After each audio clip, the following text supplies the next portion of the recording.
Hi everyone, I hope you all are well. Welcome to Right Guidance and Ambition. My name is Anjali. इस video के अंदर मैं आपके साथ थर्ड यूनिट का इंपॉर्टेंट लॉन्ग क्वेश्चन डिस्कस करने वाली हूँ। जैसे कि मैंने आपको सिलेबस एग्जाम पैटर्न की वीडियो में बताया था, यूनिट 3 के अंदर टोटल 2 इंपॉर्टेंट क्वेश्चंस हैं जो आपके एग्जाम में आ सकते हैं। इससे पहले मैं आपके साथ यूनिट 1 और 2 के इंपॉर्टेंट क्वेश्चंस डिस्कस कर चुकी हूँ। जिन्होंने अभी तक वो वीडियोस नहीं देखी हैं उनके लिंक जो है डिस्क्रिप्शन में दे दिया है। इट इज़ वेरी इंपॉर्टेंट कि जो भी वीडियोस मैं सब्जेक्ट वाइज अपलोड कर रही हूँ आप लाइन वाइज देखो ताकि आपको एग्जाम के अंदर कन्फ्यूजन ना हो। तो जिन्होंने अभी तक वो वीडियोज़ नहीं देखी हैं पहले आप उन वीडियोज़ को देख लो, उसके बाद आप इस वीडियो के साथ कंटिन्यू कर लेना। Now without wasting more time let's start with our topics. Question number 8, discuss the emerging trends in Indian politics. तो सबसे पहले आपने इंट्रोडक्शन लिखना है। लास्ट 20 ईयर्स से इंडियन पॉलिटिकल सिस्टम के अंदर बहुत सारी ऐसे कॉन्सेप्ट या टेंडेंसीज जो न्यू ऐड हुए हैं उस चीज़ को हमने इस क्वेश्चन के अंदर स्टडी करना है। बहुत सारे ऐसे ट्रेंड्स हैं जो पहले देखने को नहीं मिलते थे और आज के टाइम में वो न्यू इमर्ज हुए हैं, और ये जितने भी ट्रेंड्स हैं ये हमारे कंट्री की हेल्दी ग्रोथ में रुकावट बनते हैं। They are not in the interest of society and nation. ये जितनी भी ट्रेंड्स हम अभी डिस्कस करेंगे ना ही ये सोसाइटी के लिए अच्छे हैं ना ही नेशन के लिए। ये धीरे धीरे टाइम के साथ ऐड हुए हैं क्योंकि पॉलिटिकल सिस्टम जो है वो पावर कैप्चर करना चाहता है, सेल्फिश हो गया है और लोगों के वेलफेयर के लिए पॉलिटिक्स जो है अब नहीं बची है। तो वही इमर्जिंग ट्रेंड्स जो है हम इस क्वेश्चन में डिस्कस करेंगे one by one. Next heading है emerging trends in Indian politics. इसके अंदर फर्स्ट पॉइंट है आपका पॉलिटिक्स ऑफ पॉपुलिज्म। आज के टाइम में जितनी पॉलिटिकल पार्टीज हैं या लीडर्स हैं वो पावर को कैप्चर करना चाहते हैं।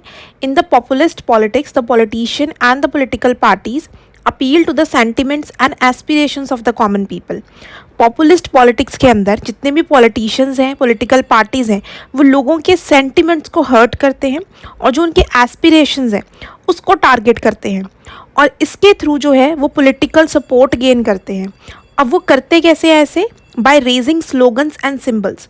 बहुत सारी ऐसी पार्टीज़ हैं जो न्यू स्लोगन्स लेके आती हैं जिससे लोगों का ध्यान उस पार्टी की तरफ जाए और वो लोग जो है उस पर्टिकुलर पार्टी को वोट दें। Actual aim is not the public welfare. अब जितने भी ये स्लोगन निकाले जाते हैं, सिंबल, ये सिर्फ लोगों का ध्यान खींचने के लिए होते हैं, ये लोगों के वेलफेयर के लिए नहीं बनाए जाते हैं। ये जस्ट लोगों की सिचुएशन का एडवांटेज उठाने के लिए जो है स्लोगन्स बनाए जाते हैं, किसी भी इकोनॉमिक कंडीशंस को देखकर या सोशल कंडीशंस को देखकर, ताकि लोग सेंटिमेंट जो है उससे हर्ट होकर या कनेक्ट कर कर उस एक पर्टिकुलर पार्टी को वोट दें।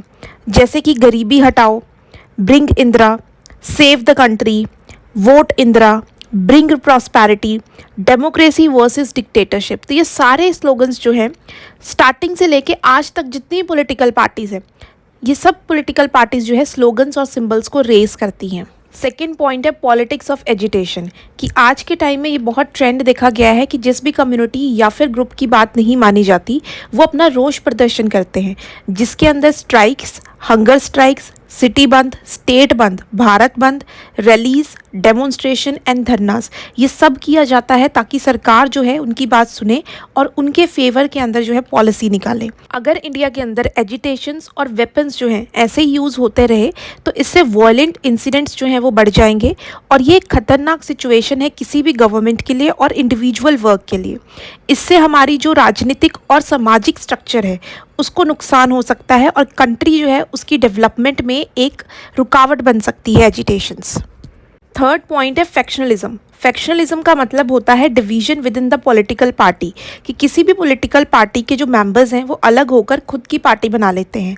Factionalism is strong in the politics of state. राज्यों के अंदर ये जो फैक्शनलिज्म की प्रॉब्लम है ये बहुत ज़्यादा देखने को मिलती है। टाइम के साथ जैसे जैसे पॉलिटिकल पार्टीज़ फेमस होती हैं उसके कुछ मेंबर्स अलग होकर अपनी खुद की पार्टी बना लेते हैं। अब यहाँ पर लोग कंफ्यूज होते हैं कि जो मेंबर्स एक टाइम पर उसी पॉलिटिकल पार्टी का हिस्सा थे, अलग होने के बाद उसी पार्टी की जो है क्रिटिसाइज़ करते हैं, उसी पार्टी की वीकनेस गिनाते हैं। तो लोग इससे बहुत कंफ्यूज होते हैं कि किस पार्टी को जो है फॉलो करें। कांग्रेस पार्टी भी जो है इंडिया में 4 बार वो जो है डिवाइड हो चुकी है, 1969 में, 1977 में, 1995 में, 1999 में।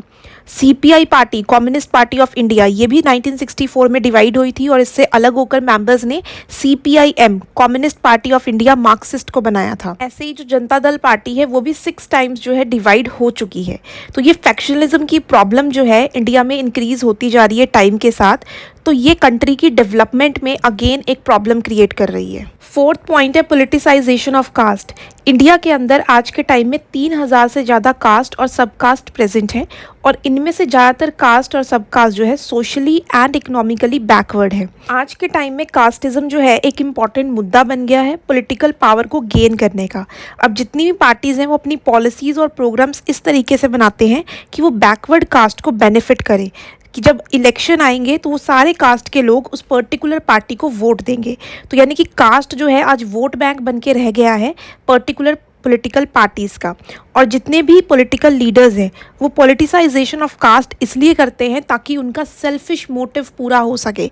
कुछ टाइम के लिए वो बेनिफिट देते हैं कास्ट के पर्टिकुलर लोगों को और जैसे ही इलेक्शन हो जाते हैं वो उस सोसाइटी या उस कास्ट के लिए कोई भी पर्टिकुलर प्रोग्राम या फिर वेलफेयर एक्टिविटीज़ नहीं करते हैं। फिफ्थ पॉइंट है पॉलिटिसाइजेशन ऑफ रिलीजन। इंडिया एक सेकुलर स्टेट है जिसके अंदर जितने भी धर्म हैं सब बराबर हैं और गवर्नमेंट किसी एक रिलीजन को प्रेफरेंस नहीं देगी।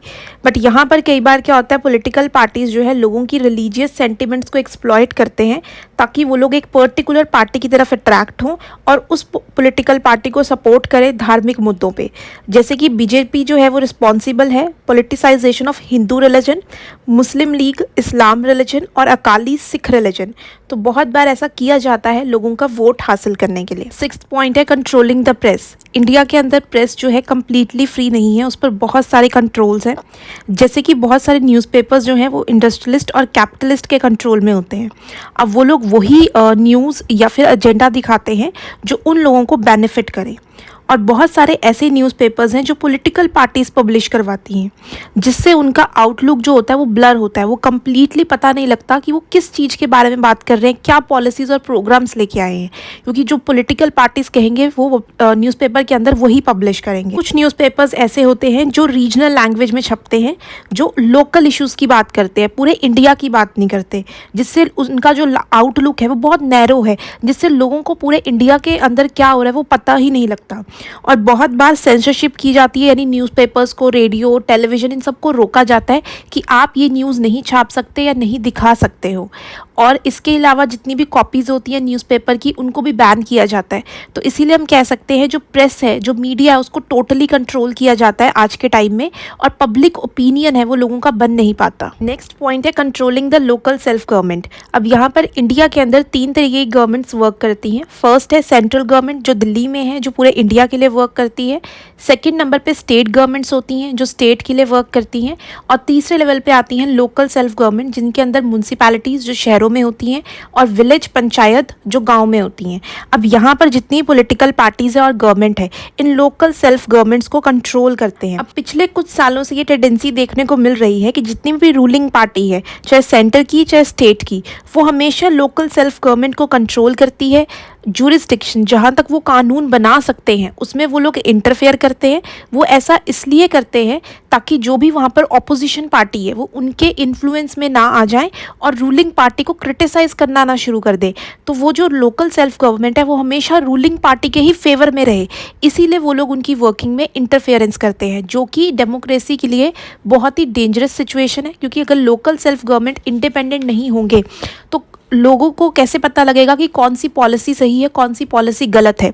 तो यहाँ पर ये जो ट्रेंड है ये कुछ सालों से देखने को मिल रहा है। नेक्स्ट पॉइंट है गवर्नमेंट बाय ऑर्डिनेंसेस। अब इंडियन संविधान के अंदर ये लिखा गया है कि जब कभी पार्लियामेंट का सेशन नहीं वर्क कर रहा होगा, कोई भी रीज़न के कारण, कोई इमरजेंसी होगी या फिर कुछ भी सिचुएशन ऐसी होगी जब पार्लियामेंट वर्क नहीं कर रहा, वहाँ पे एमएलए एमपी नहीं आ रहे हैं, उस टाइम पर अगर कोई बिल निकालना पड़ जाए, कोई एक्ट निकालना पड़े, तो प्रेसिडेंट जो है वो बिल या एक्ट निकाल सकते हैं। ऐसे ही गवर्नर जो है एक स्टेट के अंदर, जब स्टेट लेजिस्लेटिव असेंबली जो है अच्छे से काम नहीं कर पा रही होगी, वो बंद होगी, तो गवर्नर स्टेट के अंदर एक बिल निकाल सकते हैं और ऐसे बिल को हम ऑर्डिनेंस कहते हैं। पिछले कुछ सालों से ये ट्रेंड देखने को मिल रहा है कि ऑर्डिनेंसेस जो है वो काफ़ी बढ़ गए हैं और बिना डिस्कशन के, बिना किसी की सहमति से गवर्नर और प्रेसिडेंट बिल्स जो है वो बनाते जा रहे हैं। अब लोगों को ऐसा लगता है कि गवर्नमेंट जो है वो कानूनों के थ्रू नहीं चल रही, कुछ चुनिंदा लोग जो हैं उसको बना रहे हैं। अब यहाँ पर बहुत बार ऐसा भी देखा गया है कि जब भी कोई फाइनेंशियल मैटर्स है रिलेटेड टू मनी, तब भी उसके लिए ऑर्डिनेंस निकाल दिए जाते हैं। एमएलएस एमपीज के साथ डिस्कशंस की ही नहीं जाती, जो कि पार्लियामेंट्री सिस्टम के लिए बहुत ही शॉकिंग है, खतरनाक है। नेक्स्ट पॉइंट है increasing importance of regional parties. Regional parties मतलब लोकल लेवल की पार्टीज जिनका एजेंडा लोकल रहता है, उनका मुद्दा ये नहीं है कि उनको पूरे भारत पे रूल करना है, उनको सिर्फ लोकल लेवल पे रहना है और लोकल इश्यूज़ जो है उसको सॉल्व करवाने हैं।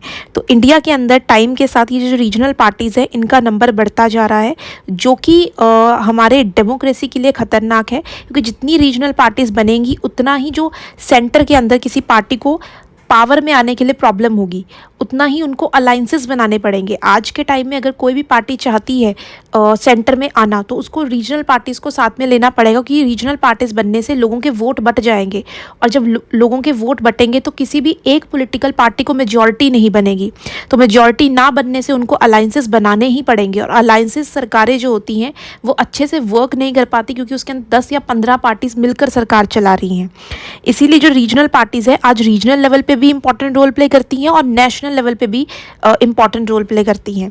इनमें से कुछ रीजनल पार्टीज़ जो आज के टाइम में बहुत इंपॉर्टेंट है, जैसे कि श्रोमणी अकाली दल इन Punjab, DMK and आईएएडीएमके in Tamil Nadu, national conference in Jammu Kashmir, Telugu Desam in Andhra Pradesh, Muslim league इन केरला, राष्ट्रीय जनता दल इन बिहार एटसेट्रा। तो आज के टाइम में रीजनल पार्टीज़ जो है ये बहुत इंपॉर्टेंट रोल प्ले करती हैं, और इनके कारण जो है डेमोक्रेसी की जो सिचुएशन है वो थोड़ी सी चेंज होती जा रही है इंडियन पॉलिटिक्स के अंदर। नेक्स्ट पॉइंट है लैक ऑफ आइडियोलॉजिकल कमिटमेंट। अब इंडिया के अंदर जितनी पॉलिटिकल पार्टीज़ होती हैं उनकी आइडियोलॉजी होती है जिसके अकॉर्डिंग वो वर्क करते हैं। जैसे बीजेपी की जो आइडियोलॉजी है वो हिंदू नेशनलिज्म है, अखंड भारत है। वैसे ही जो सीपीआई पार्टी है, कम्युनिस्ट पार्टी ऑफ इंडिया, उनकी आइडियोलॉजी है कम्युनिज्म, सोशलिज्म और पब्लिक सेक्टर। तो ये सारी जो पार्टीज़ होती हैं अपनी आइडियोलॉजी के अकॉर्डिंग ही पॉलिटिकल, सोशल और इकोनॉमिक पॉलिसीज़ निकालते हैं और कलेक्टिव एफर्ट करते हैं मिलके, ताकि वो उस आइडियोलॉजी के जो टारगेट्स हैं उसको अचीव कर पाए। बट इंडिया के अंदर जितनी भी पॉलिटिकल पार्टीज़ हैं वो अपॉर्चुनिस्टिक हो चुकी हैं, कि जब उन्हें लगता है कि वो पावर में आ सकते हैं किसी के साथ अलायंस बनाकर, तो ये भी नहीं देखते कि जिस ग्रुप के साथ वो अलायंस बना रहे हैं उनके साथ उनकी आइडियोलॉजी मैच कर रही है या नहीं। एक पार्टी बात करती है कैपिटलिज्म की यानी प्राइवेटाइजेशन की, दूसरी पार्टी बात करती है कम्युनिज्म, सोशलिज्म या पब्लिक सेक्टर की, और दोनों बना लेते हैं अलायंस। तो ऐसा बहुत बार देखा गया है इंडिया के अंदर। पॉलिटिकल पार्टीज जो है अपने नैरो इंटरेस्ट के लिए, यानी कि छोटे से इंटरेस्ट के लिए कि वो पावर में आ जाएंगे, अपनी आइडियोलॉजी को ही जो है सेक्रीफाइस कर देते हैं, जितने भी प्रिंसिपल्स हैं उसको सेक्रीफाइस करते हैं और कोलिशन सरकार बना लेते हैं ताकि वो पावर में आ सकें। तो ये कोलिशन गवर्नमेंट्स जो होती हैं इंडिया के अंदर, ये पॉलिटिकल अपॉर्चुनिज्म को दिखाते हैं कि कैसे मौका मिलने पर वो जो पॉलिटिकल पार्टीज़ है किसी के साथ भी अलायंस बनाने को तैयार हो जाती हैं, चाहे उनकी आइडियोलॉजी मैच भी ना करे। नेक्स्ट पॉइंट है हंग पार्लियामेंट। अब यहाँ पर लोकसभा के अंदर इलेक्शंस के बाद जिस भी पार्टी की जो मेजॉरिटी आती है उसको मौका दिया जाता है कि वो सेंटर के अंदर अपनी सरकार बनाए।